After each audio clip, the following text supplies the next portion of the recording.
係。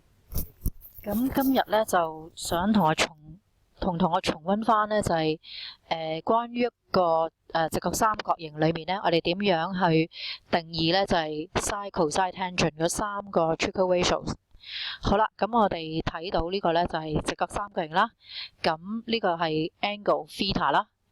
咁啊，跟住有三條邊，斜邊咧就係 r 啦嚇。好啦，另外兩條邊咧就係 x 同埋 y。好啦。咁我哋睇下咧，就係話sin theta 咧就定義做咧就係對邊比斜邊，咁所以對邊咧就係對住 theta 嗰度邊啦。咁亦即係咧就係 y 嚇，咁所以咧就 sin theta 咧就等於 y 比 r 啦。咁而 cosine theta 咧就係鄰邊比斜邊，咁鄰邊咧就係即係表示咧就係鄰近 theta 嗰度邊嚇。